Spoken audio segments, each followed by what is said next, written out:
Friends, welcome to defence matrix. तो एक काफ़ी बड़ा खुलासा किया गया है DRDO chairman doctor Sameer V Kamat द्वारा एक लोकल न्यूज़ को दिए जाने वाले इंटरव्यू के दौरान।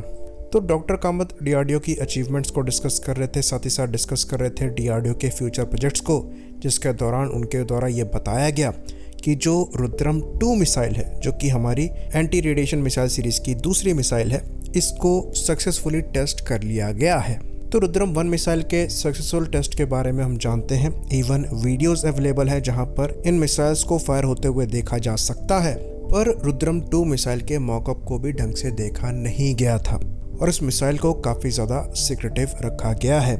इवन उसका टेस्ट कब हो गया इसके बारे में भी जानकारी बाहर नहीं थी और इस इंटरव्यू के दौरान ही ये पता लगा है कि इस मिसाइल को सक्सेसफुली टेस्ट कर लिया गया है। तो इस मिसाइल के बारे में ज़्यादा जानकारी भी बाहर नहीं है। इतना पता है कि ये एक एंटी रेडिएशन मिसाइल है जो कि रुद्रम 1 के मुकाबले ऑलमोस्ट दुगनी रेंज प्रोवाइड कराती है, साथ ही साथ ऑलमोस्ट दुगनी से ज़्यादा स्पीड में भी टारगेट को स्ट्राइक करने में सक्षम है।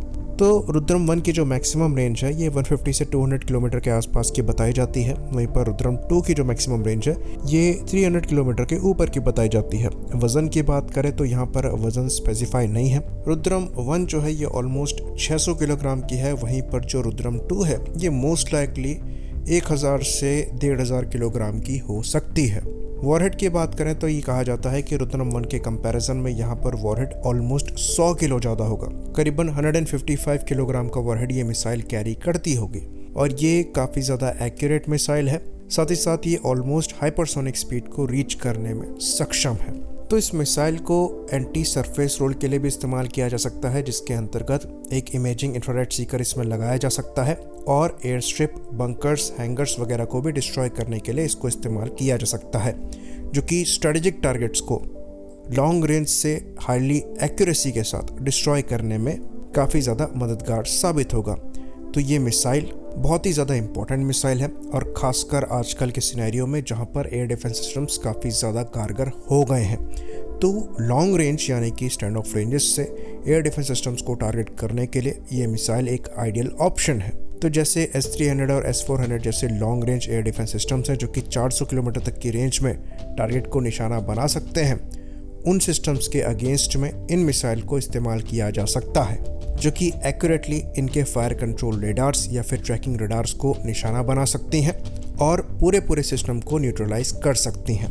तो पाकिस्तान के पास जिस तरीके के एयर डिफेंस सिस्टम्स हैं उसके हिसाब से रुद्रम 1 सफिशिएंट है और चाइना के हिसाब से यहाँ पर रुद्रम 2 हमारे लिए काफ़ी ज़्यादा कारगर साबित होगी। पर फिर भी S-400 जैसे एयर डिफेंस सिस्टम्स 400 किलोमीटर की रेंज में टारगेट को निशाना बना सकते हैं, इसलिए ये जो 300 किलोमीटर की स्टैंड ऑफ रेंज है ये भी थोड़ी रिस्की है। तो इससे आगे इशू को एड्रेस करने के लिए रुद्रम 3 मिसाइल पर भी काम किया जा रहा है, जो कि 500 किलोमीटर की रेंज के ऊपर टारगेट को हाइपरसोनिक स्पीड से डिस्ट्रॉय करने में सक्षम होगी। तो वो एक काफ़ी हैवी मिसाइल होगी और मोस्ट लाइकली Su-30 MKI ही उसे कैरी करने में सक्षम होंगे।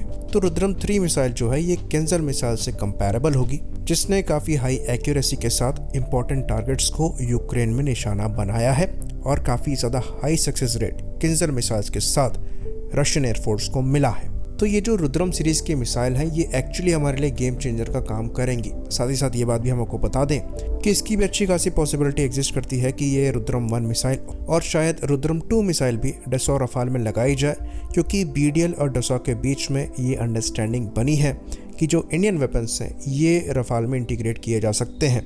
तो इंडियन रफाल के साथ में और इवन फ्रेंच रफाल के साथ में एक बहुत बड़ी परेशानी ये है कि इनमें कोई भी एंटी रेडिएशन मिसाइल नहीं है। तो अगर हम अपनी इंडियन एंटी रेडिएशन मिसाइल यहाँ पर लगाने में सक्षम होते हैं तो एक इम्पॉर्टेंट मिसिंग कैपेबिलिटी जो रफाल में है उसको हम पूरा करने में सक्षम होंगे। तो ये जो रुद्रम की सक्सेस है ये एक्चुअली बहुत बड़ी न्यूज़ है और ये दर्शाता है कि कई चीज़ें जो पब्लिक डोमेन में नहीं आती वहाँ भी प्रोग्रेस चल रही है और सेम चीज़ हम अस्त्र मार्क 2 के डेवलपमेंट के साथ भी देख रहे हैं। आई होप इन्फॉर्मेशन यहाँ पर क्लियर रही हो। इसी बात पर इस वीडियो को हम ख़त्म करेंगे। लाइक करिए, सब्सक्राइब करिए। जय हिंद।